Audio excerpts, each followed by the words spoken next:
Olá pessoal, uma boa noite a todos. É um prazer, recebê-los aqui no Instagram do GELD, do Grupo Espírita Leão Denis. Vou só fixar o comentário aqui. Enquanto isso, a Larissa. Deixa eu tentar, na verdade, aí agora deu certo.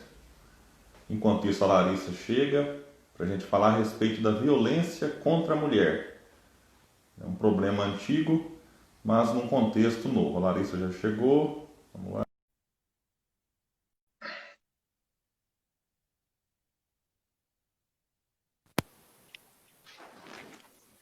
Olá, Larissa, boa Olá, noite. boa noite, tá me ouvindo direitinho? Tudo jóia? Tá ok o áudio aí, pessoal? Vamos ver. Você me ouve bem, William? Tá tudo ok, tô ouvindo Tá, bem. beleza. Lembrei da Jovem Pan agora, falava lá do ovo bem, né? Não sei se todo mundo. Tinha uma brincadeira lá do ovo, ao invés do ovo. Mas beleza. Então queria te agradecer por você estar aqui com a gente mais uma vez, né? Participando desse bate-papo, dessa live bate-papo. E com certeza vai ajudar bastante a nossa compreensão dos que aqui estamos. Já adianto desde o início que depois esta live ficará no IGTV, aqui do próprio Grupo Espírita Leão Denis. Eu não sei se vai automático lá para o canal do Inspiração, mas se não, depois a gente dá um jeito de enviar o link. E também no YouTube. Então depois a gente sobe lá no YouTube, se a Inspiração quiser subir, fica à vontade. A gente vai colocar no YouTube do GELD.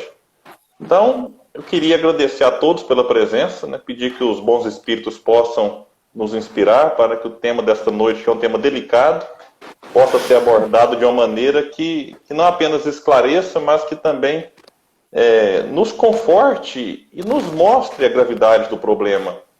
Eu queria já deixar de antemão, já dito que não é um problema que dá para ser romantizado. Então é um assunto pesado, não sei se a Larissa pensa assim como eu, não é um assunto que a gente dá para abordar aqui de uma maneira até extrovertida ou nossa, eu saí da palestra preocupado. Talvez a intenção seja até essa mesmo, é nos Sim, deixar preocupados, sim. porque a coisa é muito grave. Então não é um problema que dá para ser romantizado, novelizado.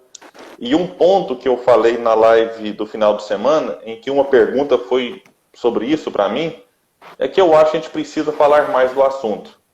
Quando a gente fala mais, a gente acaba encorajando as pessoas a fazer denúncia, a pedir ajuda, enfim, a sair da situação em que se encontram. E a gente viu ao longo da história que quando alguns personagens famosos tocam nesse assunto ou até assumem que já foram violentados de alguma maneira, a gente percebe que isso cria um movimento muito favorável e percebe-se ali então um encorajamento, né, das mulheres. Foi assim no episódio da Luana Piovani. Eu fiquei sabendo, não tive conhecimento na ocasião, mas a Palmirinha, uma senhora já, aquela cozinheira muito famosa, ela foi também violentada. Tem uma história muito triste por trás dela e a gente olha na televisão e não imagina, né? A gente pensa que isso é uma coisa assim, que afeta somente as pessoas desconhecidas, que também são vítimas, mas é preciso falar do assunto. A situação é dramática, os índices eles são preocupantes, não é de agora, já vem assim de muitos e muitos anos. Com a questão da pandemia e na falta do remédio de uma vacina, o isolamento social é uma medida recomendada pela OMS. Então a gente percebe que as pessoas também, por conta do isolamento, eu não quero aqui dizer que por causa disso tem que romper o isolamento, deixar isso muito bem claro desde o começo, percebe-se que essa maior convivência no lar, ela acaba de certa forma fazendo com que as pessoas fiquem mais tempo junto e aumentou o índice de violência contra a mulher, não apenas no Brasil. Mas eu andei pesquisando aí, na China, na França, na Espanha, enfim, é um fenômeno mundial. Houve, então, este aumento. E eu assisti alguns documentários a respeito, alguns depoimentos, e é duro, assim, emociona a gente. Uma senhora dando depoimento que ela dizia, olha, eu passava o dia todo em casa, o meu marido fora, E eu não sabia se ele chegaria naquela noite alcoolizado, embriagado, e se eu seria naquela noite violentado ou não. Então ela se trancava às vezes dentro do quarto, num cômodo da casa, e de lá não saía até o dia seguinte, quando o marido tinha que sair para ir para o trabalho. Então são depoimentos chocantes e que nos deixam assim, muito preocupados.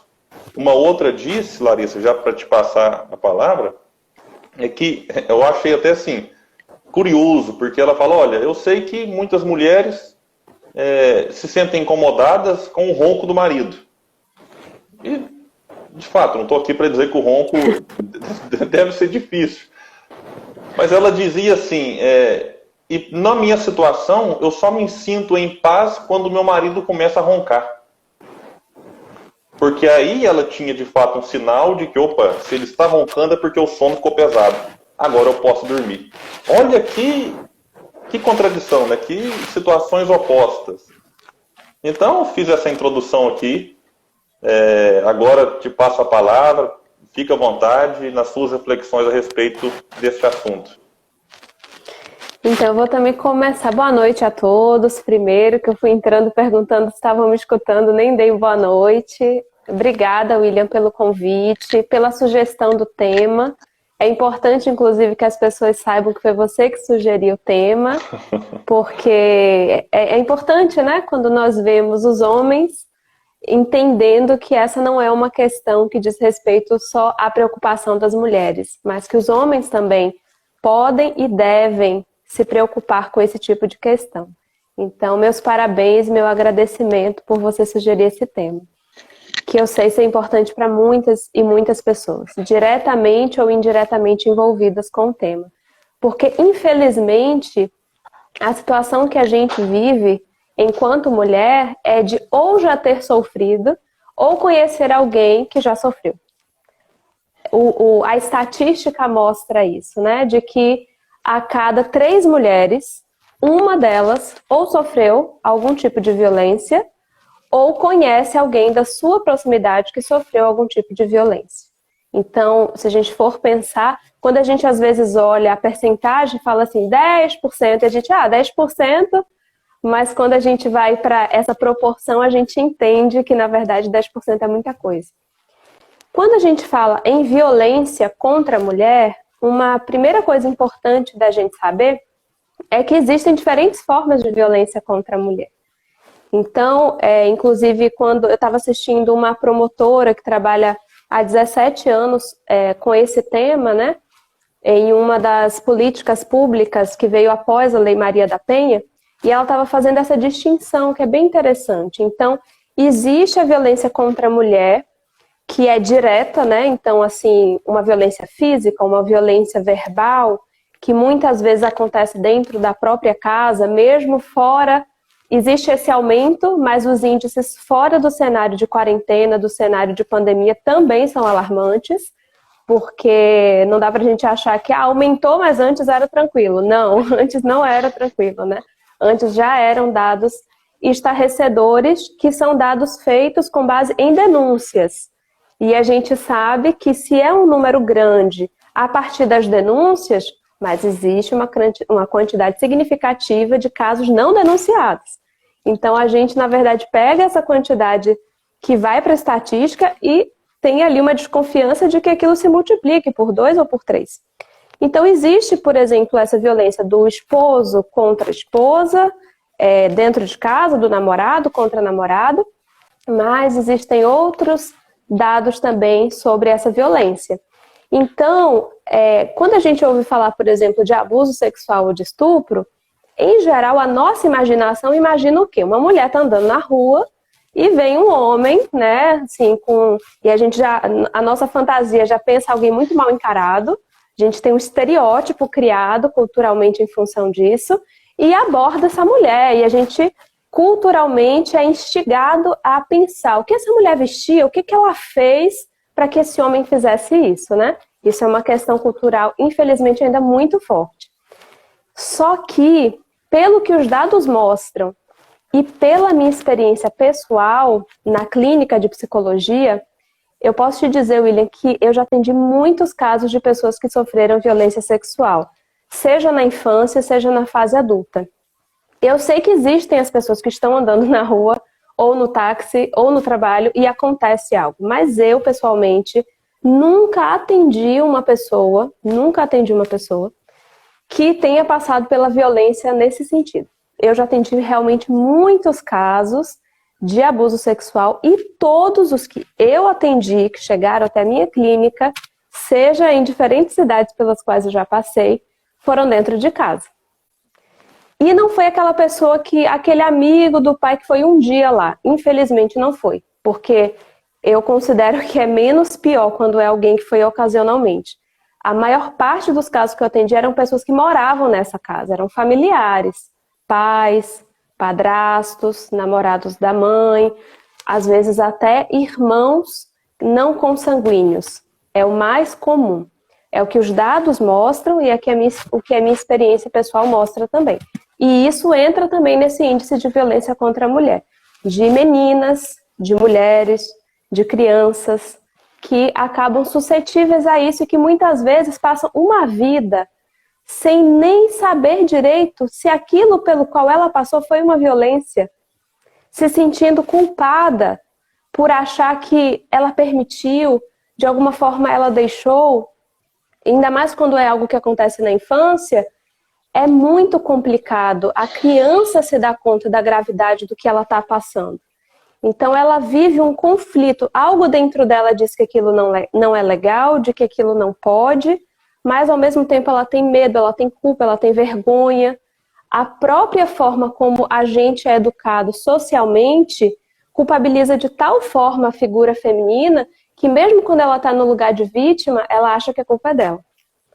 Então ela tem medo de simplesmente contar, de pedir ajuda e dessa culpa recair realmente socialmente sobre ela. Então ela acaba vivendo isso muito sozinha. Eu já atendi muitas pessoas que passaram coisas na infância, que passaram coisas na adolescência e que chegavam à clínica adultas, às vezes já com filhos, com família, e que eu era a primeira pessoa que estava sabendo daquilo. Então a pessoa passou uma vida sem conseguir compartilhar aquilo com ninguém. E existe um terceiro tipo de violência que é pouco falada, que é das mulheres idosas, que já são mães, que já são avós e que têm algum nível de dependência de cuidado e que em muitas ocasiões aqueles que seriam responsáveis por esse cuidado ou se aproveitam para um abuso sexual ou maltratam pela impaciência, às vezes pelo uso de álcool, pelo uso de drogas e tantas coisas. Então, eu acho que isso é importante para a gente ter um primeiro cenário de que a gente está falando aqui violência contra a mulher, e violência contra a mulher é um monte de coisa, né? São muitas possibilidades. Talvez o nosso enfoque aqui seja desse índice que aumentou, que é um índice mais direcionado a essa violência verbal, essa violência física que acontece ali entre um casal, né? É uma dessas possibilidades. E uma primeira coisa que eu queria falar, já trazendo um pouco para o nosso cenário espírita, antes de devolver a bola para o William fazer os comentários dele, é que eu já me deparei com discursos que aparentemente eram discursos espíritas e que quando a gente se depara com a cena real de uma mulher que precisa de ajuda e que, por exemplo, procura um atendimento fraterno, procura uma pessoa da casa espírita para saber o que eu faço. Estou casada, ou eu tenho um namorado, e o meu marido, ele me bate, ele me agride, ele me xinga. E o que eu faço? Eu já me deparei com discursos que são, na minha opinião, eu quero deixar claro que aqui é a minha opinião, não sou a dona da verdade, mas a minha leitura espírita, eu sempre lembro a pergunta de Jesus para Nicodemos: como leis? É importante que a gente se pergunte como temos lido a doutrina espírita. Porque tem coisa que está clara, mas que a gente ainda consegue que cada um leia de uma forma diferente, né? Então, eu já acompanhei pessoas se apropriando, por exemplo, daquele texto belíssimo que está no livro Boa Nova, de Humberto de Campos, psicografia de Chico Xavier, quando ele trata da história de Joana de Cusa. Quem que a gente sabe hoje, tem informações, o Divaldo Franco, médio, já afirmou que a própria Joana de Ângeles contou para ele que Joana de Cusa foi uma das suas encarnações. Eu estou já contando isso porque lá no final eu quero trazer isso de volta. E aí, qual que é a história de Joana de Cusa? É uma mulher, uma patrícia, que era casada com Cusa, e aí a gente já tem notícias desse lugar da mulher, né? Joana de Cusa, ou era referida ao pai, ou era referida ao marido, ou se não tem ninguém, a cidade, então Maria de Magdala. E ela, quando trava contato com a mensagem de Jesus, ela se encanta. Ela que não vivia um casamento feliz, até porque se hoje nós sabemos que os casamentos não são facilmente felizes, existem tantos conflitos numa sociedade marcada ainda mais pelo patriarcado, pelo machismo, a felicidade não era muito assim a proposta, né? Existiam outras coisas ali em jogo.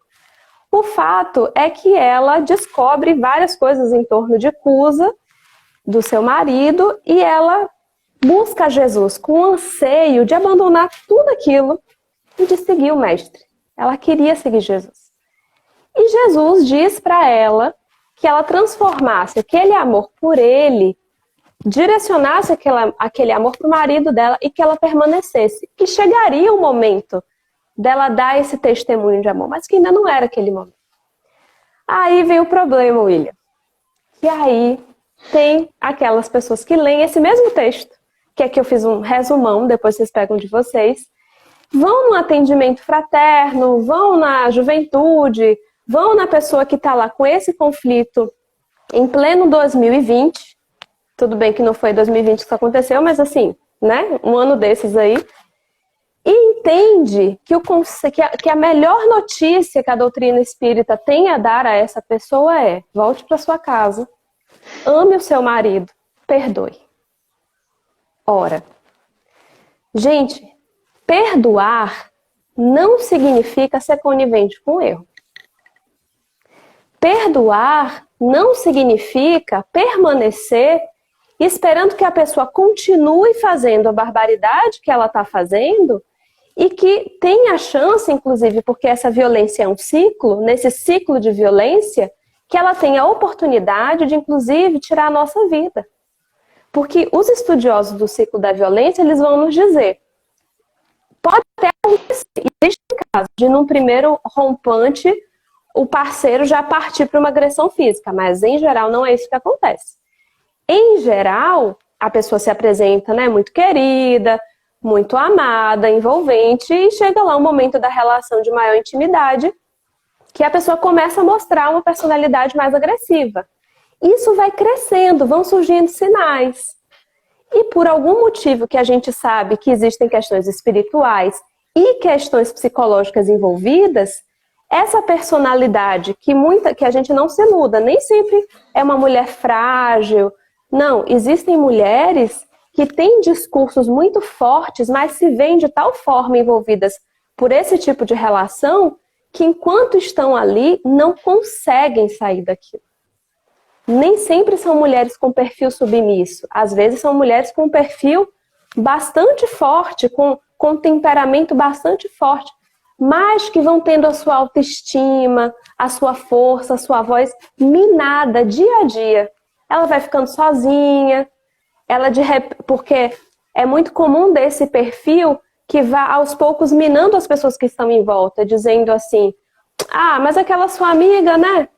Mas também fulaninha, você sabe que não pode confiar. De repente essa pessoa vai ficando sozinha, de repente essa pessoa que se cuidava, que se sentia bonita, vai tendo a sua autoestima lá embaixo, e tudo isso que vai acontecendo gradativamente vai dando mais força àquele parceiro e vai deixando essa pessoa como uma possível vítima.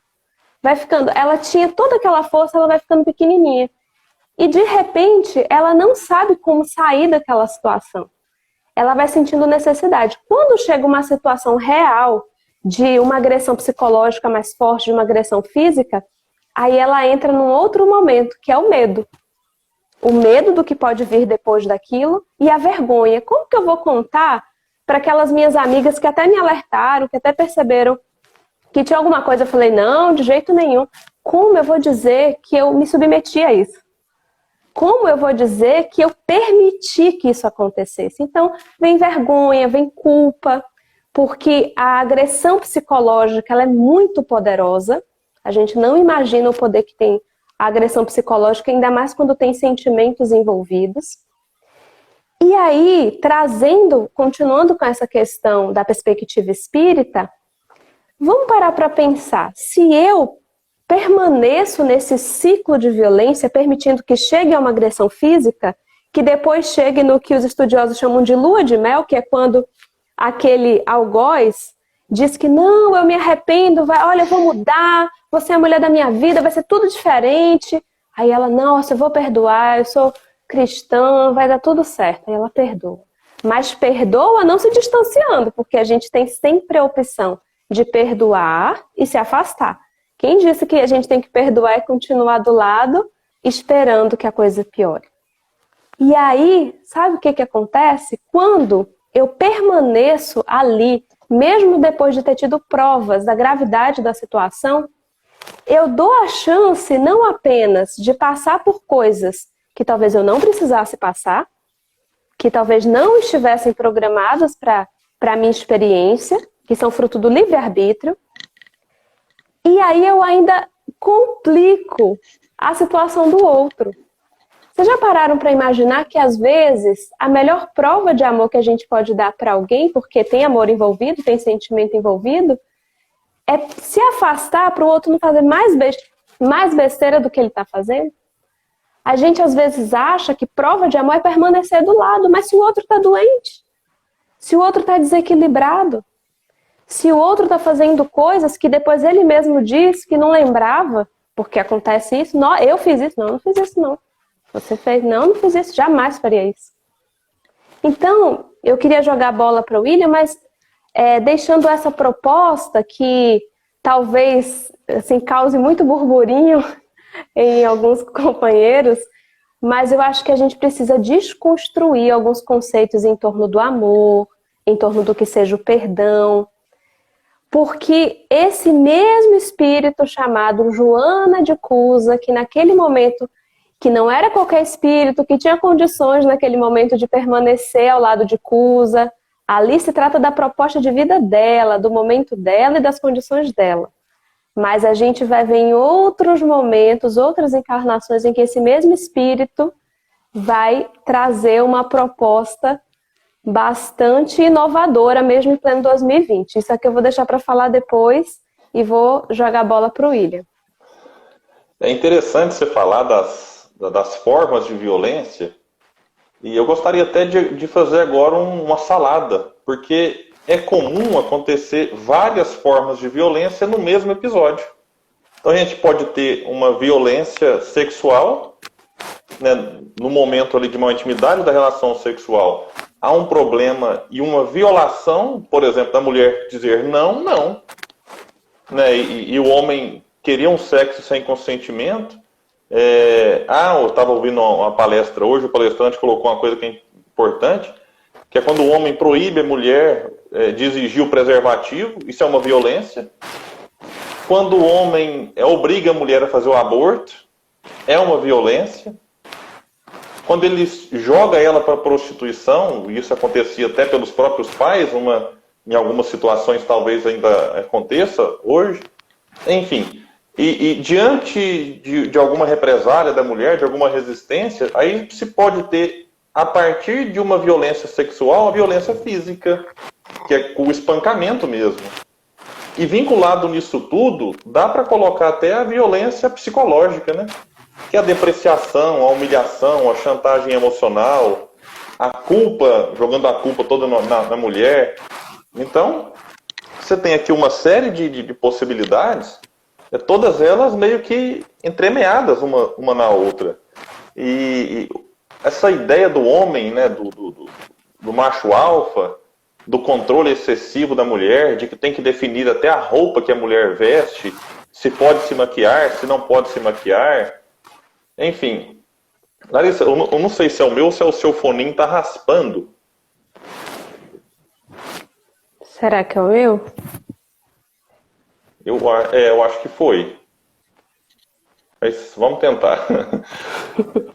Até, às vezes, uma cultura da gente ter que ficar o tempo todo aprovando. É claro que a troca de ideias, o diálogo na vida do casal é extremamente importante. Na verdade, ele é fundamental.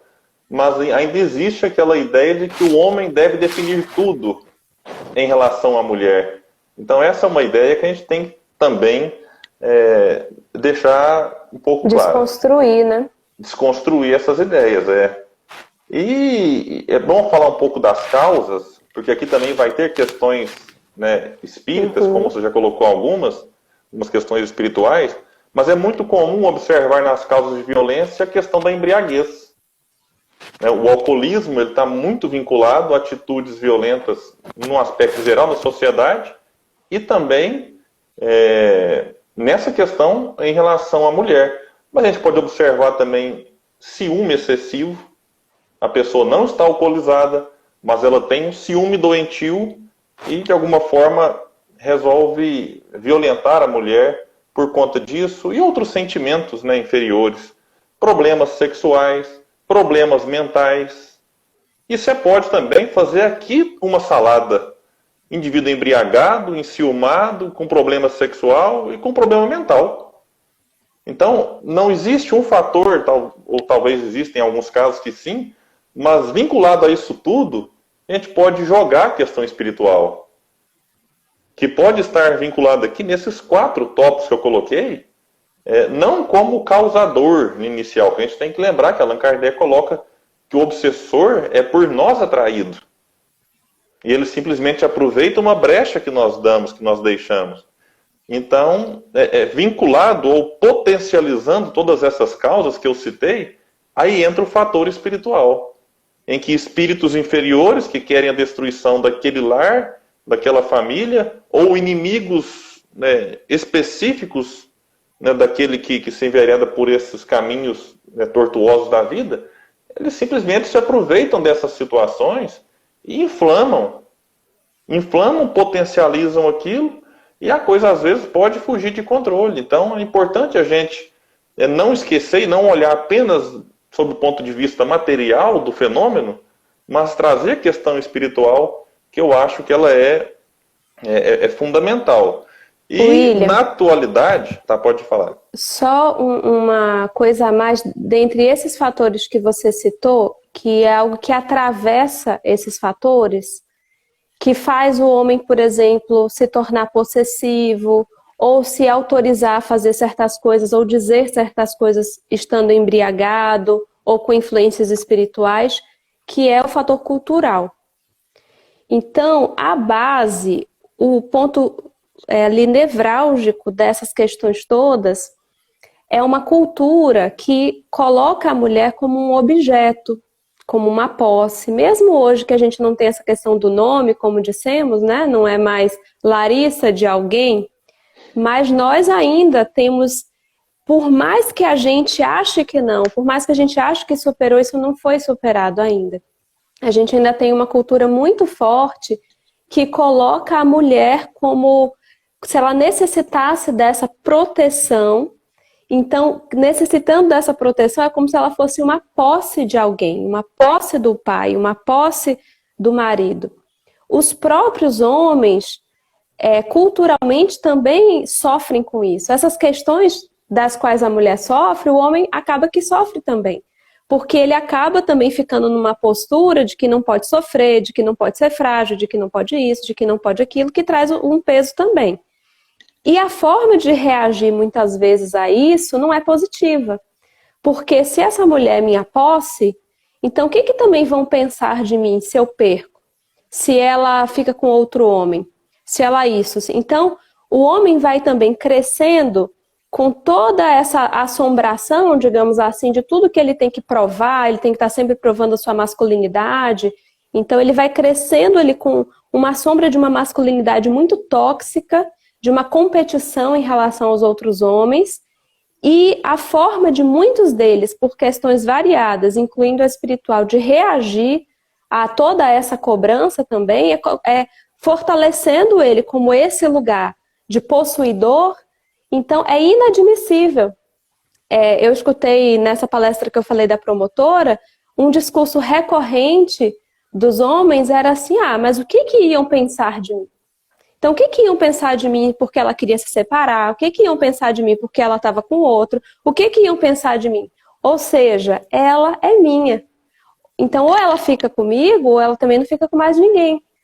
É o pensamento que parecia, segundo essa promotora, se repetir em muitos homens que chegaram às vias de realmente tirar a vida de ex-parceiras. Então, eu acho que todos esses fatores que você falou são reais, e essa questão cultural é importante a gente ter em mente que ela alimenta, ela é responsável também por alimentar esse posicionamento do homem em relação à mulher. E essa questão cultural, ela é muito forte e dependendo do perfil da família que a gente nasceu, do ambiente, desconstruir isso é muito forte, é muito difícil, levando ainda em consideração a bagagem reencarnatória que nós trazemos, né? O tipo de sociedade que vivemos na outra encarnação, que com certeza era uma sociedade ainda mais fechada para esses temas, então a gente reencarna com essa bagagem e às vezes vem numa família extremamente machista, patriarcal, em que a figura do homem ali é o suprassumo da casa e da família, e isso é complicado. A Juliana colocou um comentário aqui interessante em relação quando se casa, isso não é mais obrigatório, mas ainda é cultural, da mulher adotar o sobrenome do homem. Então isso é uma prática que eu não conheço algum caso contrário, de que o homem adotou o sobrenome da mulher. Então, isso realmente está meio que intrínseco aí. E um ponto interessante, que eu acho que também faz parte da cultura e que a gente precisa, e já desconstruiu muito, que é a mulher ter acesso ao mercado de trabalho. Que a mulher não ficar dependente, porque a dependência do homem, do marido, fez com que muitas mulheres não tivessem a sua autonomia, não tomassem decisões e às vezes se sujeitassem a violências, porque ela pensava, poxa, se eu sair de casa, para onde que eu vou? Eu não tenho renda. Voltar para a casa dos meus pais, para muitas era motivo de vergonha, ou às vezes nem se tinha mais pais, quando a violência acontecia em alguma fase da vida, né, nessas circunstâncias. Então, a própria questão da mulher sair para trabalhar, eu acho que é uma conquista muito grande para o movimento, porque isso dá mais liberdade para que a mulher, olha que ela tiver algum problema desse, ela não se sentir presa por conta das dificuldades financeiras advindas daquela decisão. Então, eu acho que é uma conquista, a gente precisa, é claro que esse tema daria também várias e várias reflexões, a divisão das responsabilidades dentro de casa, não ter mais essa questão de tarefa masculina, tarefa feminina, sem ser aquelas que de fato, né, a gestação é uma tarefa feminina, a amamentação é uma tarefa feminina, mas tirando algumas questões muito particulares do próprio corpo, mas a gente precisa inclusive vencer essas questões. Não, isso aqui homem não faz essa tarefa, homem não veste essa cor, mulher não pode, enfim, ter esse tipo de comportamento.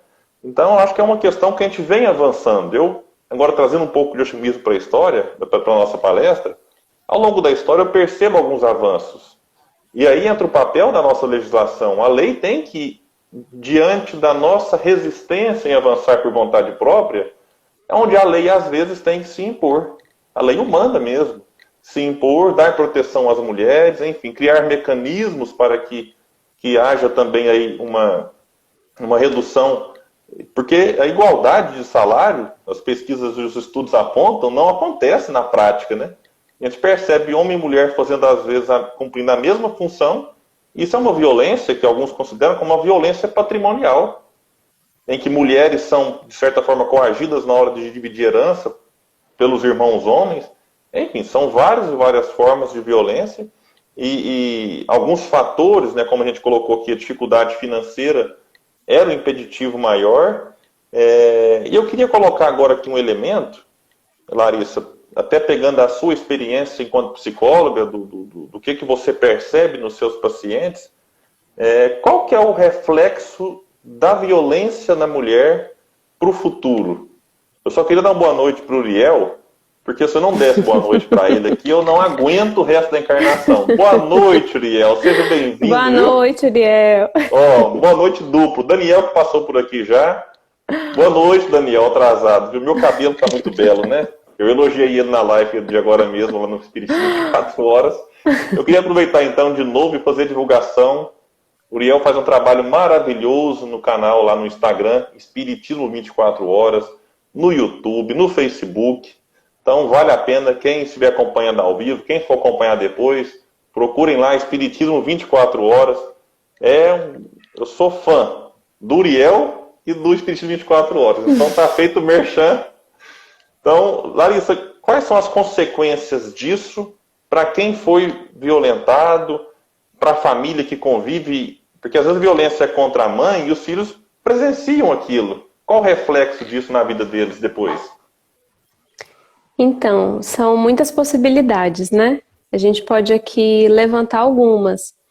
Inclusive, quando a gente pensa no lugar da pessoa que está sendo responsável, né, que tem um perfil violento, um perfil agressivo, quando a gente vai investigar o histórico dessa pessoa, é como se ela tivesse desenvolvido uma crença. A gente funciona muito a partir de crenças inconscientes, né? Coisas que são verdades, axiomas dentro da gente, coisas inquestionáveis que foram construídas, tem a ver com a bagagem que trouxemos espiritualmente e também com as experiências da nossa infância, nossa forma de ler o mundo, como se fossem as lentes a partir das quais a gente lê as coisas. E a gente não tem muita consciência de que está sendo movido por isso, a gente simplesmente está sendo movido por isso. E é muito comum que nessa base, nessas crenças centrais de pessoas com esse perfil, seja da violência verbal, seja mais especificamente da violência física, é entender que essa é uma forma de resolver as coisas. E como que a pessoa entende que essa é uma forma de resolver as coisas? De alguma maneira, ela ela teve essa experiência, ou ela trouxe essa experiência, ou na fase de infância, ela conviveu num ambiente em que essa era uma forma de resolver as coisas. Eu costumo dizer, eu converso muito também com pais, né, de crianças, e ainda hoje, apesar da educação já ter avançado muito, muita gente já saber que a palmada, ou em alguns casos o espancamento, não é uma boa forma de resolver as coisas com as crianças, mas eu costumo contar que a minha mãe, ela nunca me bateu, nem o meu pai. Não tenho esse registro. Nessa encarnação, não tenho esse registro. Então, todas as vezes que a minha filha de 3 anos apronta muito, vem em mim um ímpeto de agredir verbalmente, porque era assim que eu era agredida. Né, de falar, de brigar, de gritar, o ímpeto que eu preciso refrear em mim para poder educá-la da forma que eu acredito, com o meu referencial, o que eu preciso frear isso. Mas nunca vem, juro por Deus, um ímpeto de levantar a mão para bater. Por quê? Porque eu não tenho esse registro. Se eu fosse, a partir de hoje, querer bater na Marina, eu meio que não sei nem como que faz. Eu ia ter que ver alguém fazendo, entende? Os registros que a gente tem, eles são muito fortes. Inclusive, às vezes, assim, olha, eu fiz faculdade de psicologia, eu fiz curso na área da disciplina positiva, gente, mas na hora que o sangue da gente esquenta, essa parte que está mais direcionada, mais a ver aqui com o neocórtex, ela não é a primeira que acende. A parte que acende é essa aqui de baixo. Da parte mais primitiva do nosso cérebro chamado de reptiliano. E para você frear isso daqui, beber uma água da paciência e deixar esse aqui escolher, que são as coisas mais novas, não, mas tem essa técnica, mas isso, não é fácil. O William tem filhos também, sabe disso, não é fácil. E quando eu aciono essa parte aqui mais primitiva, ela vai trazer o quê? As minhas referências. Então, aquelas frases ou aquela forma de resolver as coisas que eu vi na minha vida, que era utilizado comigo, que eu via os meus pais, os meus tios, os meus professores, os meus irmãos fazendo para resolver os problemas. E a forma como eles resolviam comigo os problemas é a primeira coisa a ser acionada. Então, pesquisas mostram que um dos fatores, não é o único, mas um dos fatores recorrentes nesse perfil que bate, que espanca e que pode ser capaz até de matar, é ter essa referência de violência, de bater, como uma forma de resolver as coisas. Então, quando você me pergunta, né, as possíveis consequências, uma dessas possíveis consequências é a repetição. Repetição. É o ciclo da repetição, é que a pessoa, tendo essa referência, né, a pessoa pode ter essa referência e usar a referência para tentar fazer diferente. Então, existem inúmeras pessoas que são grandes trabalhadores dessas causas, dos direitos das crianças, em defesa das mulheres, por conta dessa experiência. Então, quem tiver a oportunidade depois de pesquisar sobre a história da Maria da Penha, que deu nome à Lei Maria da Penha, vai ver que a experiência dela, gente do céu, ela transformou a experiência dela em algo para mudar a vida de outras pessoas. Agora, tem pessoas que vão, mas e se for a mulher não, ela vai bater no homem? Não, mas ela pode espancar os filhos. Ela pode vir de um histórico, né? E assim, é importante a gente saber que existem perfis que podem fazer um casamento muito cruel. É muito comum que a mulher tenha vindo, não é sempre isso, eu não quero que vocês entendam que é uma regra, mas é muito comum que mulheres que tenham vindo de um histórico, de um pai abusador, de um pai que espancava, ou de um pai que batia na mãe, tenham maiores chances, se ela não tiver um trabalho nesse meio tempo de desconstrução, de trabalhar esses traumas, se ela não tiver uma rede de apoio, chances de conversar com alguém, se isso ficar incubado ali e de repente ela achar que tem que dar conta sozinha daquilo, ela tem chances de encontrar no casamento alguém que tem aquele perfil do pai. E de permanecer naquela relação repetindo o lugar dessa mãe. Então podem ser muitas possibilidades, mas essa é uma possibilidade muito recorrente. Uma grande parte das mulheres que eu já atendi que tinham sido vítimas ou de espancamento ou de abuso do marido, tinham essa referência ou na mãe ou nela mesma em relação ao pai. E aí a gente vê a importância da gente que está fora da situação e que muitas vezes acha que não tem nada a ver com a gente. Gente, como é difícil para uma pessoa que passou essa experiência encontrar alguém para simplesmente compartilhar a experiência. E a gente pode ser essa pessoa. A partir do momento que a gente se permite fazer um curso, como tem um texto muito interessante de escutatória, né? A gente está muito acostumado a ver curso de oratória, mas não tem curso de escutatória. E o que seria essa capacidade de escutar? É a capacidade de não julgar, de não colocar a pessoa que está te contando uma coisa em xeque, como se você estivesse fazendo uma investigação para saber se realmente ela é vítima ou se ela fez alguma coisa para estar naquela situação. Se essa pessoa, William, que passa uma experiência dessa, se mesmo que ela não encontre uma terapia, mas se ela encontra uma rede de apoio, alguém que possa escutá-la, que possa acolhê-la, que possa ajudá-la a sair daquela situação da melhor forma possível, ou a pedir ajuda a instâncias que possam ajudá-la, isso já salva a vida de muita gente. Agora, fingir que não tem nada a ver com a gente, né, escutar aquela pessoa gritando da casa dela, e fingir que não, como dizia aquele ditado terrível, briga de marido e mulher não se mete a colher, é um papel de conivência. E aí esse ciclo vai se repetindo na nossa frente, sem que a gente faça nada para interrompê-lo. E eu poderia dizer que isso não é nada cristão.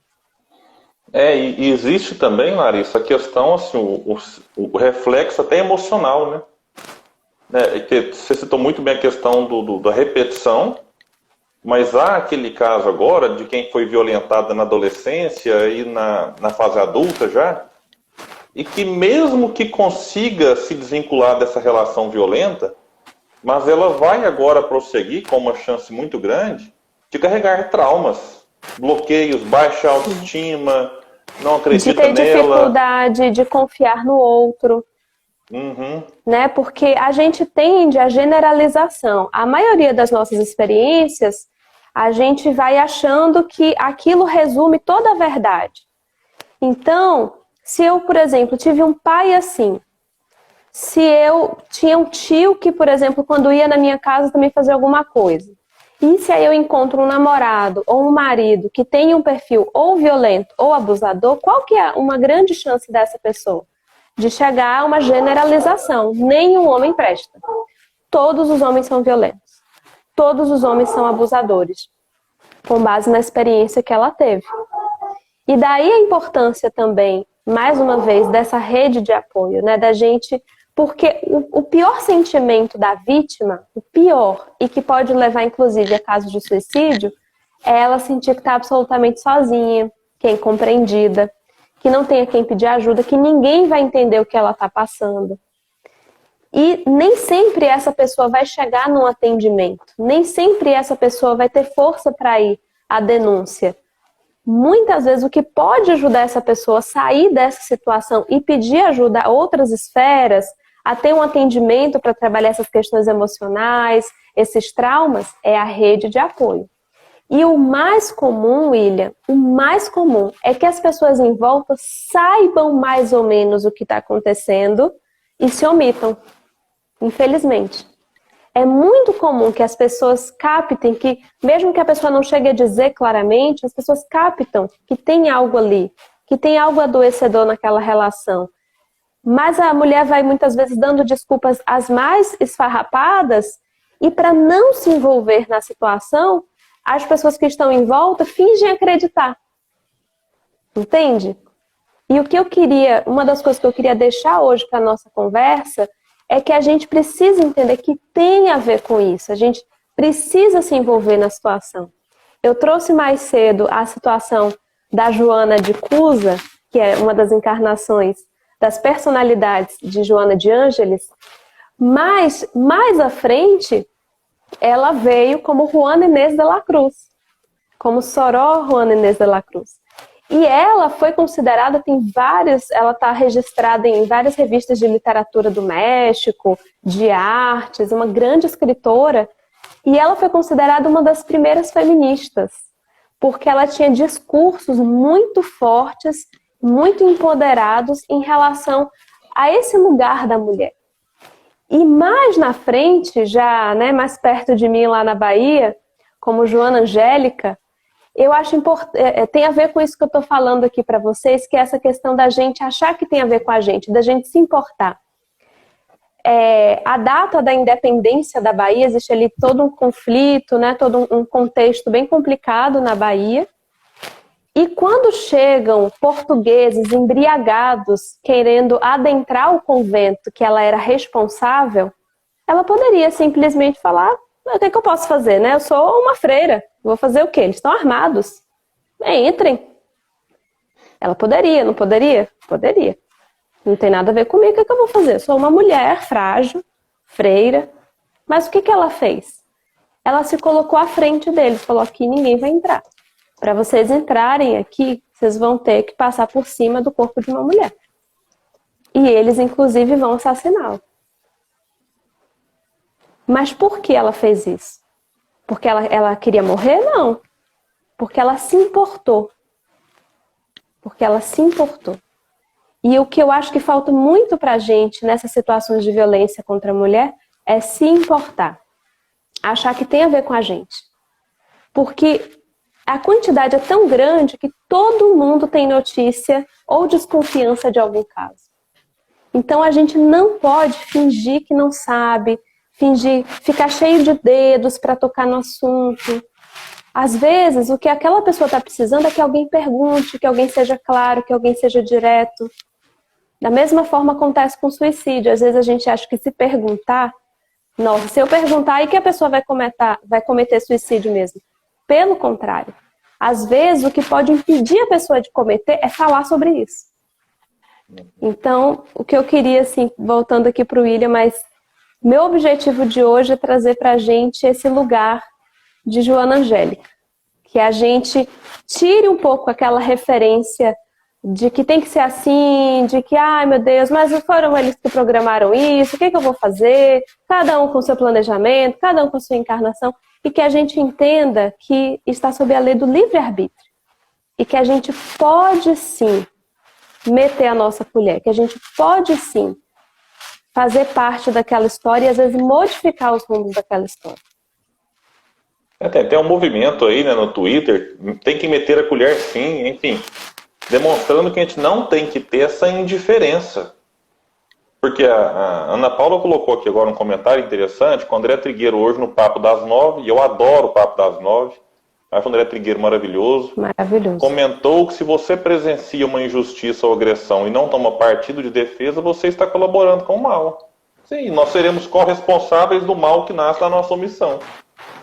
Então eu não estou praticando, mas eu estou sendo conivente. Isso é um erro. Isso é um equívoco que a nossa consciência fará a cobrança no momento adequado. Então, na verdade, não é pensar assim, será que eu posso ou não posso? Em alguns casos, nós devemos. Né? Transcende a questão de simplesmente poder e passa para o dever. Então, isso a gente comentava hoje num outro grupo aqui, vai para várias questões, eu quero até aproveitar o gancho. Não é porque eu não sou homossexual, que eu não sou gay, que eu não faço parte do grupo LGBTQI, que eu não posso me interessar pela causa. Não é porque eu não sou índio, que, poxa, o que acontecer com os índios, com o garimpo, com... Enfim, isso me interessa. São meus irmãos. Então isso é um negócio que a gente precisa trabalhar muito. Talvez o grande mal do século seja a indiferença. De eu achar que isso aqui não me importa. E esse não me importa, daqui a pouco bate na nossa porta. Que daqui a pouco são os meus direitos que estarão sendo violados. Porque de uma forma ou outra, cada um de nós faz parte de um grupo. O grupo das mulheres, o grupo dos gays, o grupo dos negros, dos índios. Enfim, eu fico até constrangido, porque eu, de certa forma, eu estou num grupo dos privilégios. Eu sou branco, da classe média, sou homem, enfim... Agora, eu tenho que tentar trabalhar em mim a sensibilidade e a compaixão pelas causas que, entre aspas, não são minhas. Eu digo entre aspas porque elas são minhas. Nós somos irmãos. Então a gente precisa trabalhar muito isso. Falar o que tem que ser falado. Esse é um problema grave. A gente precisa tocar muitas vezes na ferida. E a doutrina espírita nos dá uma lucidez que a gente precisa aproveitar. É claro que há exceções, como você disse muito bem. Aquelas pessoas que a mulher procura na casa espírita e fala assim, não, mas você tem que suportar. Você não está com ele à toa. Não está com ele por acaso. E a pessoa está sendo espancada. Ela vai sair da casa espírita, voltar para casa para ser violentada de alguma forma, fisicamente, sexualmente, psicologicamente. E a casa espírita está lá. Você tem que aguentar. Então não é o papel, essa não é uma postura lúcida. Então, Kardec foi muito claro quando fala do divórcio. Que o divórcio, muitas vezes, apenas separa o que já está separado. Uma relação em que há violência nesses níveis não é um casamento mais. Já virou um outro tipo de relação. E aí, ficar insistindo nisso com o apoio da casa espírita, realmente é o que a gente precisa rever. Mas, de um modo geral, a doutrina espírita nos dá uma lucidez interessante. E ela propõe, a gente vai caminhando para o encerramento, a educação moral do ser. Porque se eu falei aqui que as leis, muitas vezes, as leis humanas, se elas nos constrangem ao comportamento e nos fazem, às vezes, reprimir tendências violentas por conta das consequências das leis humanas, terrenas, o Espiritismo nos fala das leis divinas. Então, que essas leis divinas possam também, eu tenho talvez um impulso, mas eu não vou fazer, que seja por medo das consequências que nós receberemos enquanto espírito imortal. Porque gradativamente aquela repressão do impulso violento se tornará um hábito. E aí eu passarei a quebrar aquele ciclo que às vezes eu vi uma violência na infância e agora replico isso na fase adulta, e o tratamento, a psicoterapia e várias outras formas vem se somar ao espiritismo para que a gente quebre essa corrente que nos prende ao passado. E vem trazer também o papel da prece, né, Larissa? Eu acho assim que E quantas mulheres talvez estão isoladas e sem saber o que fazer, e vem o Espiritismo e fala, olha, ore, peça ajuda. Eu não quero dizer que as mulheres que foram espancadas é porque não oraram, porque às vezes também oraram. Mas é porque talvez as consequências também poderiam ser piores. Nós não podemos transferir para a prece a solução dos nossos problemas. Mas que a prece nos acalma e nos auxilia a tomar a decisão correta. A prece pode até nos incentivar a fazer a denúncia, a gritar, pedir socorro, a ter coragem para tomar uma atitude que vai desagradar o companheiro, mas que vai ser a melhor atitude para o momento. Enfim, então a prece, ela é um recurso que não deve ser esquecido. E o último apontamento que eu faço é, o Espiritismo fala que o mal só prepondera porque os bons são tímidos. Tem a ver com o que nós falamos aqui agora, de estar diante de uma injustiça e se calar. Então, o Livro dos Espíritos traz claro, o bem só não toma conta do mundo porque é tímido. Então, na relação de violência, tem uma pessoa que se comporta de uma maneira equivocada. E ela só se comporta assim muitas vezes por conta, eu vou colocar a timidez, mas há vários fatores, né, que envolvem o medo, a não denúncia. E a doutrina espírita vem, de certa forma, nos encorajar a falar disso, a pedir ajuda, a pedir socorro. Então, eu quero deixar claro aqui que o momento é um momento que nos reflete, que nos provoca reflexões, a gente precisa refletir em cima dele. E a gente precisa falar também, Larissa, nesses minutos que nos restam, de que há um telefone que você pode fazer uma denúncia, que é o 180. Ah, eu não consigo pegar o telefone e ligar, porque se eu ligar dentro de casa, meu marido vai ver e vai me reprimir. Hoje há aplicativos extremamente... Por exemplo, Magazine Luiza. O aplicativo do Magazine Luiza tem lá um botãozinho em que você pode, através dele, fazer a denúncia. E há outras formas em que a mulher, mesmo em casa, de maneira muito disfarçada, ela pode denunciar e pedir ajuda. Então, que a gente não abandone esses recursos maravilhosos, essas possibilidades. E a lei seca, eu acho interessante, alguns países, a gente falou de embriaguez, eu esqueci desse ponto, alguns países adotaram a lei seca, inclusive para reduzir a violência contra a mulher. A Argentina foi um exemplo. Desde o início da quarentena, adotou a lei seca. E a gente vê lá que os números, além dos números de mortes, contaminados, enfim, há também uma questão interessante no que tange a proteção da mulher através da impossibilidade de indivíduos se embriagarem e, por consequência da embriaguez, fazer determinadas agressões, porque eu mesmo conheço pessoas que embriagadas são totalmente diferentes do estado de lucidez. Então, claro que reprimir o uso do álcool faz bem e pode trazer maior segurança para a mulher.